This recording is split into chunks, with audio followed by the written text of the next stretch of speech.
Hello, नमस्कार। Welcome to the sumo biology online classes. देखिए, ये क्वेश्चन मैं डिस्कशन करने जा रहा हूँ। नीट 2021 का क्वेश्चन है और ये क्वेश्चन मैं इससे पहले भी 2-3 बार इसका सलूशन मैं डाल चुका हूँ, लेकिन जो मेरे पास फीडबैक आ रही है इस क्वेश्चन के लिए बहुत सारे बच्चे पूछ रहे हैं थोड़ा डिटेल में समझाइए।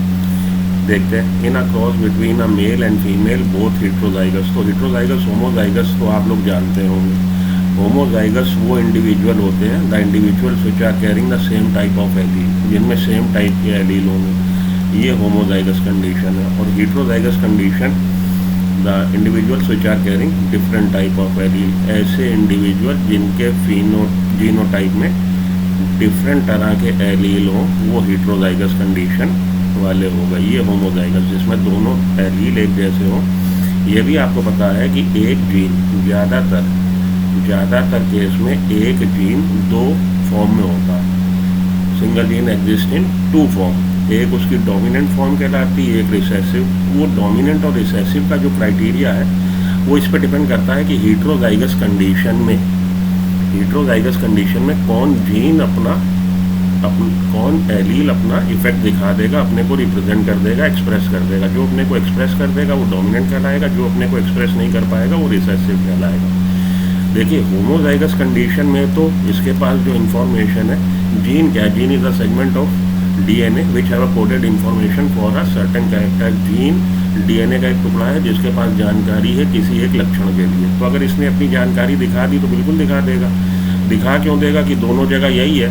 मानिए, एक एग्जांपल देता हूँ। घर में माता पिता होते हैं तो एक दबंग होता है, उसमें एक सलमान खान होता है और एक डरपोक होता है। घर में एक ही की चलती है।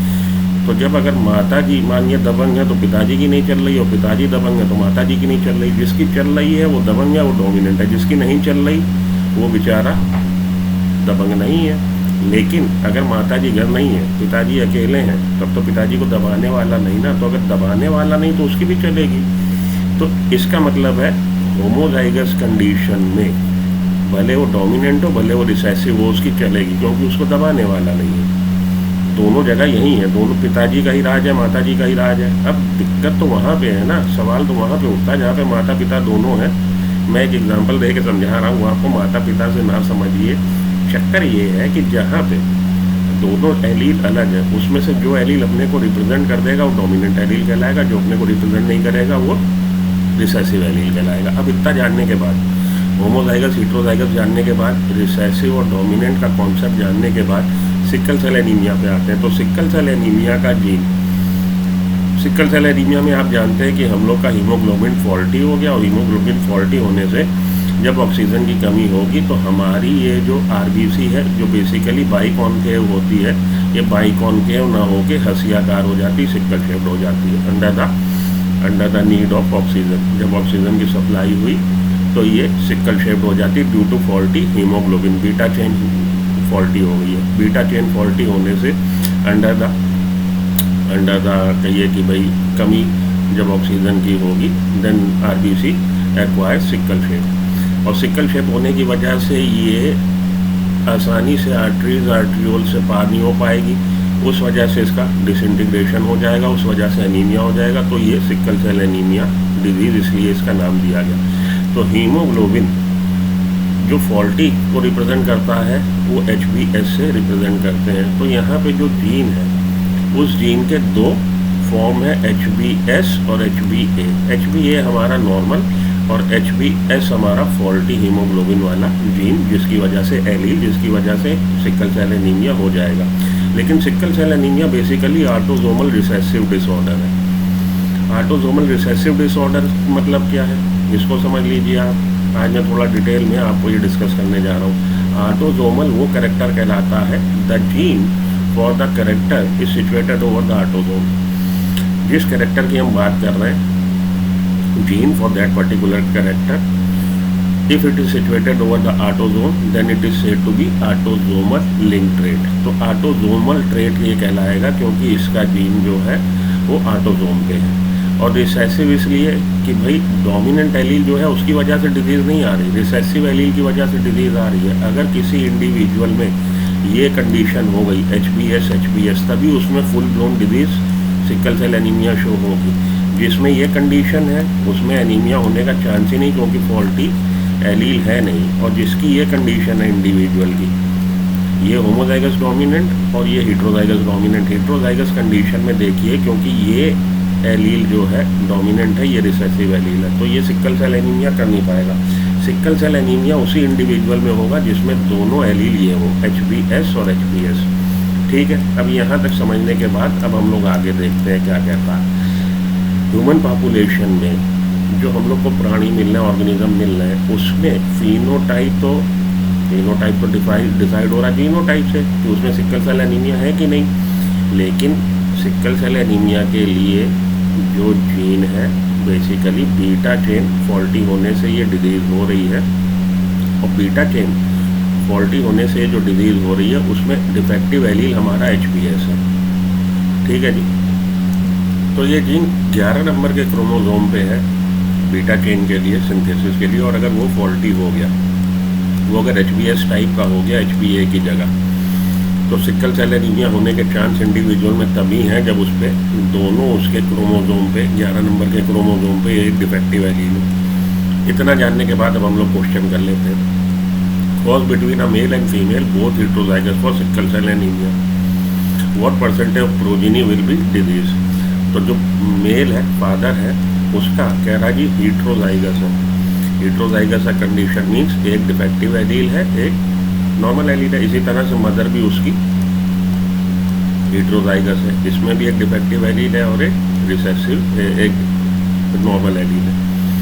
इसमें जब गैमीट बनेंगे और इसके जब गैमीट बनेंगे, ये फादर लिया था हमने, इसके स्पर्म और इसका एग, तो गैमीट बनेंगे तो गैमीट में या तो HbS एक ही आएगा क्रोमोसोम, तो either carrying the defective allele और carrying the normal allele. Punnett square आप जानते हैं, Punnett square it is a checkerboard type of representation जो हम बनाते हैं to know the outcome of a given cross, की गिवन क्रॉस में to know the all the possible probability of all the possible genotype in a given cross. किसी भी given cross में जितनी भी प्रोबेबिलिटी है, क्या प्रोबेबिलिटी है किसी भी जीनोटाइप की, उसको कैलकुलेट करने के लिए यूनिट स्क्वायर ड्रॉ किया जाता है। तो इसके गैमीट दो तरह के बन सकते हैं। तो यूनिट स्क्वायर में आप एक तो लेफ्ट साइड पे लिखते हैं एक पेरेंट के गैमीट, और एक उसके अपर साइड पे लिखते हैं। यूनिट स्क्वायर के अपर साइड पे आप लिखोगे गैमीट जो दूसरा इंडिविजुअल बना सकता है। ठीक है जी, तो ये भी इंडिविजुअल, इसमें भी मदर में दो तरह के एक बन सकते हैं, either carrying the defective allele, chromosome with defective allele, और द नॉर्मल एलील। अब ये वाला स्पर्म इसके साथ भी फ्यूज हो सकता है, ये वाला स्पर्म इसके, ये चांस इवेंट है, फर्टिलाइजेशन आपको पता है चांस इवेंट है। तो फिर से एक बार बना लेता हूँ, अब की बार थोड़ा सा मैं बड़ा बना लेता हूँ। तो इधर ये मेल के स्पर्म मैंने दिखा दिए फादर के, और यहाँ पे हमने फीमेल का एग दिखा दिया जो उसका हो सकता है। तो ये वाला sperm might get fuse with this और this sperm might get fuse with this, ये बन सकता है कॉम्बिनेशन। ठीक है जी, तो गिवन क्रॉस में जो भी पॉसिबल जीनोटाइप की पॉसिबिलिटीज़ है वो हम यूनिट स्क्वायर से यहाँ पे देख सकते हैं। तो ये वाला इसके साथ भी चांस है कि हो जाए फ्यूज़न, और ये वाला इसके साथ भी चांस है कि फ्यूज़न हो जाए। तो ये चार तरह के आपके जाइगोट बनने के चांस हैं। और ये इंडिविजुअल, ये जाइगोट अगर ये बना और ये ग्रो करके इसने इंडिविजुअल बनाया आइदर मेल और फीमेल, तो इसमें sickle cell anaemia full blown disease दिखाएगा, क्योंकि this zygote is carrying both the defective allele. ये वाला अगर जाइगोट इंडिविजुअल में डेवलप हुआ, अगर ये जाइगोट बना, ये अगर हुआ तो ये कैरियर बन के रह जाएगा। कैरियर उसको हम लोग बोलते हैं उस इंडिविजुअल को जो किसी भी ऐसी डिजीज़ के लिए एक एलील डिफेक्टिव एलील कर रहा हो कैरी, जो डिजीज़ रिसेसिव टाइप की डिजीज़ है, मतलब रिसेसिव एलील से गवर्न होने वाली डिजीज़ का एक डिफेक्टिव एलील कैरी करने वाला इंडिविजुअल कैरियर कहलाता है। क्योंकि इसमें फुल ब्लोन डिजीज़ तो नहीं आएगी, क्योंकि डोमिनेंट एलील इसको दबा देगा। तो ये सिक्कल सेल एनीमिया तो नहीं कर पाएगा, लेकिन सिक्कल सेल एनीमिया नहीं होते हुए भी इस इंडिविजुअल में एक डिफेक्टिव एलील है, ये कैरियर है। ये वाला भी कैरियर है, क्योंकि इसमें एक डिफेक्टिव एलील और एक नॉर्मल एलील डोमिनेंट एलील है। ये वाला तो 100%, इसको तो कोई रिस्क नहीं है, ये बिल्कुल हेल्दी है। ये दो कैरियर, ये हेल्दी और ये वाला होगा डिजीज। तो what percentage of progeny will be disease, सीधी सी बात है, out of 4 only one out of 4, it means 25%। तो हमारा आंसर क्या होगा, 25%। What percentage of progeny will be disease, 25% progeny will be of disease. ठीक है जी, ये आपका आंसर है। तो उम्मीद करता हूँ कि आज मैंने काफ़ी डिटेल में समझाया आपको। नीट 2021 का क्वेश्चन है, तो इसमें कभी भी आपसे क्वेश्चन आए इस तरह का, देखिए जो अब आप जब जाइएगा तो रट के चले जाइएगा, ऑटोसोमल रिसेसिव ट्रेट कौन कौन से हैं आपको याद होना चाहिए। तो फिनाइल कीटोनूरिया, उसमें भी यही लॉजिक अप्लाई होगा। थैलेसीमिया, उसमें भी यही लॉजिक अप्लाई होगा, क्योंकि वो ये सब ऑटोसिस्टिक फाइब्रोसिस, उसमें भी यही कॉन्सेप्ट अप्लाई होगा। और सिकल सेल एनीमिया, इन चारों में यही कॉन्सेप्ट अप्लाई होगा। Autosomal recessive disorder, autosomal dominant disorder का अगर हम पूछें, ऑटोसोमल डोमिनेंट डिसऑर्डर आपको कोई मालूम है तो आपकी एनसीईआरटी में एक जगह मायोटोनिक डिस्ट्रॉफी का आपका जहाँ पे पेडिग्री चार्ट दिए हुए वहाँ देखिएगा, ऑटोसोमल डोमिनेंट डिसऑर्डर में मायोटोनिक डिस्ट्रॉफी का एग्जांपल आया। तो मायोटोनिक डिस्ट्रॉफी याद रखिएगा। एक्स लिंक ट्रेट में अगर आपसे पूछा जाए तो एक्स लिंक रिसेसिव के एग्जांपल है हमारे colour blind,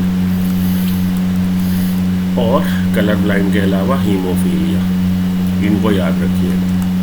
x link trait वो होते हैं, एक्स लिंक ट्रेट और sex link trait are those the gene for the trait is located over the X chromosome पे होगा। ठीक है जी, और ये एक्स लिंक रिसेसिव ट्रेट हैं दोनों।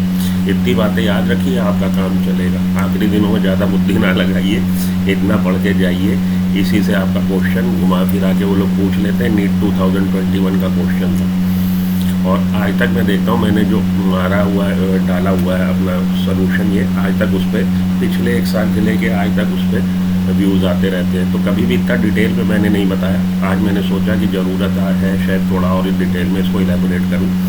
तो best of luck for your coming NEET. मिलता हूँ ब्रेक के बाद। Till then good luck, good bye, have a nice day, thank you.